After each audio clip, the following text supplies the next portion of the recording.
Hello from Paris. Hidden Olympic secrets. Welcome to our look at the secret parts of the Olympic Games. You know, that big world festival of sports, good sportsmanship, and lots of rules about their logo.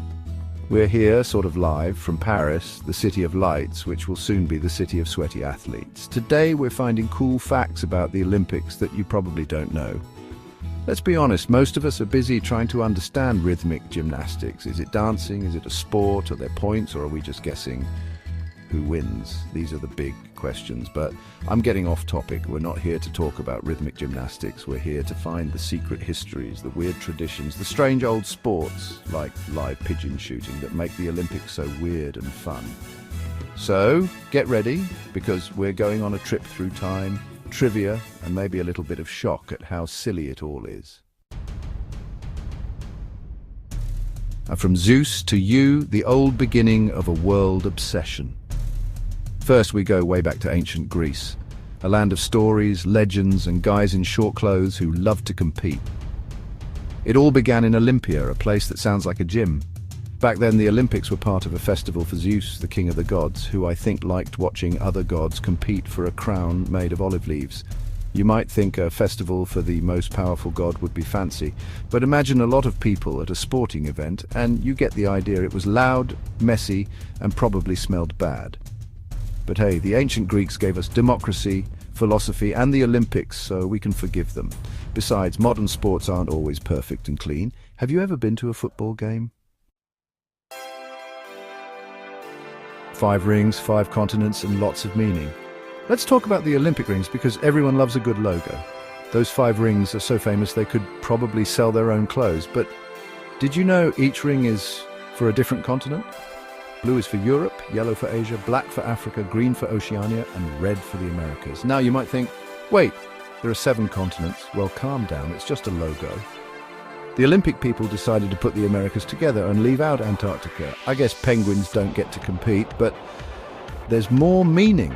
The rings together mean unity and harmony between the continents, which is nice, even if it's hard to believe when countries are fighting during the Olympics.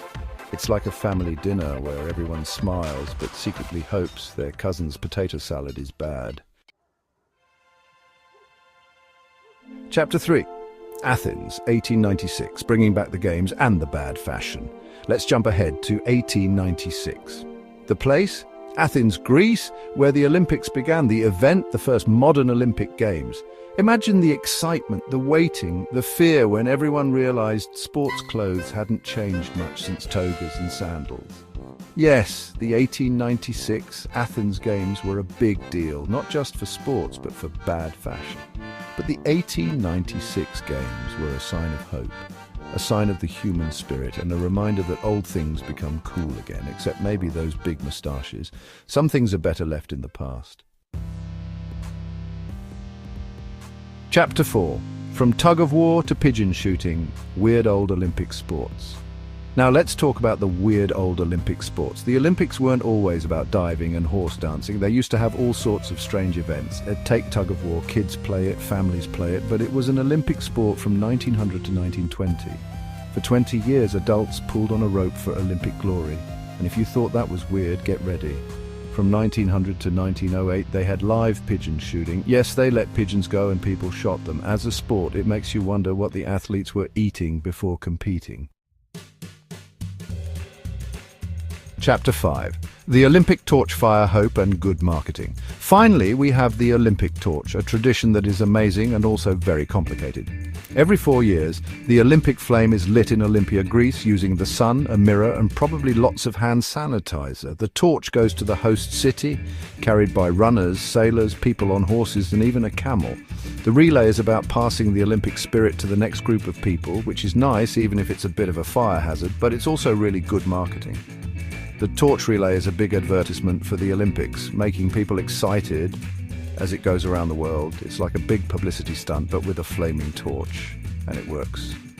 By the time the torch gets to the stadium, we're all ready for the competition, the sportsmanship, and maybe to buy some Olympic stuff.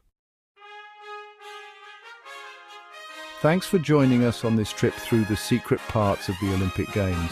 We went from ancient Greece to Paris, looked at the Olympic rings, and talked about the weird old sports. We learned that the Olympics are more than just sports. They're about our history, our culture, and our love of watching really fit people do amazing things. Don't forget to like, subscribe, and hit the bell for more.